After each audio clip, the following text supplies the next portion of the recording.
কারা কর্তৃপক্ষ।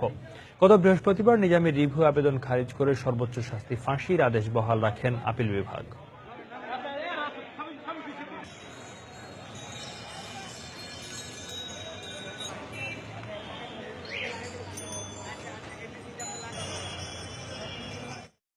রায়টি ট্রাইব্যুনাল হয়ে যখন জেলখানায় যাবে এটা তাকে দেখানো হবে এবং এর পরিপ্রেক্ষিতে জেল কর্তৃপক্ষ তাকে জানাবেন তিনি যদি রাষ্ট্রপতির কাছে প্রাণ ভিক্ষা চান, মার্সি পিটিশন করেন, তিনি তা করতে পারেন।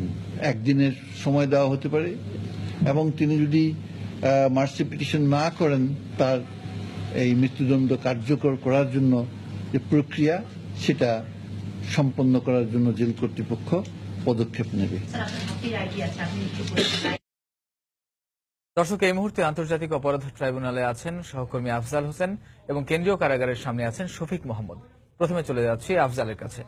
আফজাল, থেকে মূলত মতিউর রহমান নিজামীর যে রিভিউ আবেদনটি খারিজ হয়েছিল সেই রায়ের কপি ট্রাইব্যুনালে এসেছে। এখন ট্রাইব্যুনালের রেজিস্ট্রার দপ্তর থেকে এই রায়টি এখন পর্যালোচনা করা হচ্ছে। হয়তো আর কিছুক্ষণের মধ্যেই মতিউর রহমান নিজামীর রিভিউ খারিজের রায়টি ঢাকা কেন্দ্রীয় কারাগার এবং ঢাকা জেলা ম্যাজিস্ট্রেটের কাছে পাঠানো হবে এবং সংশ্লিষ্ট যে দপ্তরগুলো রয়েছে, সংশ্লিষ্ট যে মন্ত্রণালয়গুলো রয়েছে, আইন মন্ত্রণালয়, স্বরাষ্ট্র মন্ত্রণালয়কে এই রিভিউ খারিজের বিষয়টি অবগত করা হবে বলে আমরা যতটুকু জানতে পেরেছি। তো এখন রিভিউ খারিজের রায়টি ট্রাইব্যুনালে আসার পরে ট্রাইব্যুনালের যে চেয়ারম্যান রয়েছেন বিচারপতি আনোয়ারুল হক সহ 3 সদস্যের বেঞ্চ এই বিষয়টি এখন পর্যালোচনা করছেন। হয়তো আর কিছুক্ষণের মধ্যেই একটি আদেশ দিয়ে এই রিভিউ রায়ের কপিটি ঢাকা কেন্দ্রীয় কারাগারে পাঠানো হবে। তো এর আগে যতটুকু দেখেছি যে গত বৃহস্পতিবার মতিউর রহমান নিজামীর রিভিউ আবেদনটি খারিজ হয়ে যায় এবং এই রিভিউ আবেদনটি খারিজ হওয়ার পরে 4 বিচারপতির স্বাক্ষর শেষে আজকে বিকেলের দিকে এই রিভিউ রায়টি প্রকাশ পায় এবং সুপ্রিম কোর্টের ওয়েবসাইটে এই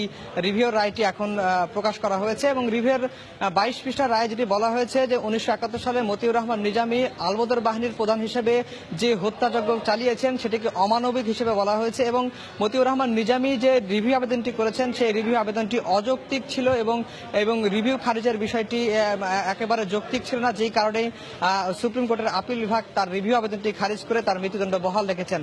তো এখন শুধুমাত্র তার সামনে সাংবিধানিক একটি অধিকার রয়েছে, ফাঁসির দণ্ডপ্রাপ্ত আসামিরা রাষ্ট্রপতির কাছে প্রাণ ভিক্ষা চাওয়ার সুযোগ পেয়ে থাকেন। তো অ্যাটর্নি জেনারেল আমাদেরকে জানিয়েছেন যে এই প্রাণ ভিক্ষা চাওয়ার বিষয়টির যদিও আপিল বিভাগ কোনো সময়সীমা বেঁধে দেননি, বলছেন যে যৌক্তিক সময় নিজামীকে দেওয়া হবে এবং এই যৌক্তিক সময়ের মধ্যে নিজামী যদি প্রাণ ভিক্ষার আবেদন না করেন তাহলে মতিউর রহমান নিজামীর রায় অর্থাৎ মৃত্যুদণ্ড যে কোনো সময় কার্যকর করতে পারবে সরকার। তো এখন আমরা সেই অপেক্ষাটাই করছি। আন্তর্জাতিক অপরাধ ট্রাইব্যুনাল থেকে এই রায়টি কারাগারে পাঠানো হবে এবং সেই প্রক্রিয়াটি এখন চলছে বলে আমরা জানতে পেরেছি রেজিস্ট্রার দপ্তর থেকে। তো মামুন, আমার কাছে এই ছিল এখানকার সর্বশেষ খবর। ঢাকা কেন্দ্রীয় কারাগারের সামনে আছেন আমাদের সহকর্মী শফিক মোহাম্মদ। আমরা এখন সবশেষ পরিস্থিতি জানতে সেখানে চলে যাচ্ছি। মামুন।